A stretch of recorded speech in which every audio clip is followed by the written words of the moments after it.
എല്ലാവർക്കും നമസ്കാരം. അപ്പൊ ബിഗ് ബോസ് സീസൺ 7 കപ്പ് വാങ്ങിക്കൊടുത്ത PR ദിനസാറിനും ടീമുകൾക്കും എന്റെ അഭിനന്ദനങ്ങൾ. പിന്നെ ബിഗ് ബോസ് ഹൗസിന്റെ ഉള്ളിൽ ഞാൻ കയറിയതിനു ശേഷം 3-ാമത്തെ ദിവസം ഞാൻ അറിയാതെ എന്റെ അച്ഛന്റെ കയ്യിൽ നിന്ന് 1.5 ലക്ഷം രൂപ വാങ്ങിച്ച് സോഷ്യൽ മീഡിയയിൽ എനിക്ക് എന്തോ വലിയ റീച്ചൊക്കെ ഉണ്ടാക്കി തരാമെന്ന് പറഞ്ഞ് PR പണി എടുക്കാമെന്ന് പറഞ്ഞിട്ട് ദിനസാറ് PN പണിയാണ് തന്നത്. പക്ഷേ ഈ റീ എൻട്രിക്ക് പോയ സമയത്ത് 1.5 ലക്ഷത്തിന് പകരം 15 ലക്ഷം രൂപയുടെ പണി ഞാൻ ദിനസാറിനെ കൊണ്ട് എടുപ്പിച്ചിട്ടുണ്ട്.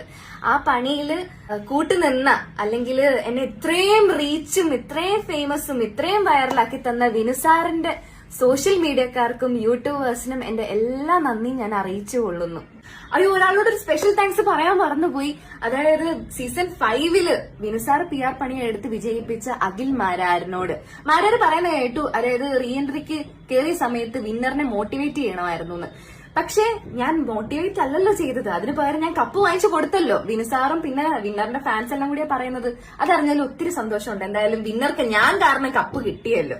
പിന്നെ അഖിൽ മാരാറിനോട്, മാരാര് കൊട്ടിയാൽ മാക്രി കറിയുമായിരിക്കും, പക്ഷെ അഡ്വക്കേറ്റ് ഷൈറ്റ് കരയത്തില്ല. മാരാരിരിക്കുന്ന തട്ട് താണേ ഇരിക്കത്തുള്ളൂ എന്ന് മാരാരും മാരാറിന്റെ ഫാൻസുകളൊക്കെ എപ്പോഴും പറയാൻ കേട്ടിട്ടുണ്ട്. പക്ഷെ ഗെയിമർ തൊപ്പിയുടെ മുമ്പിൽ മാരാറിന്റെ തട്ട് എത്രത്തോളം താണെന്ന് നമ്മൾ എല്ലാവരും കണ്ടതാ.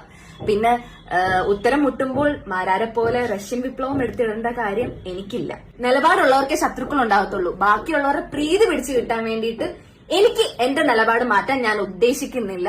അപ്പൊ ഇനി ഈ വീഡിയോസ് എല്ലാം റീപോസ്റ്റ് ഇട്ട് എനിക്ക് ഇൻസ്റ്റാഗ്രാമിൽ 1 മില്യൺ എങ്കിലും വാങ്ങിച്ചു തരണം. എന്നെ ഭയങ്കര കുറച്ചുകൂടി വൈറലാക്കണമെന്ന് എല്ലാവരോടും ഞാൻ അഭ്യർത്ഥിക്കുന്നു.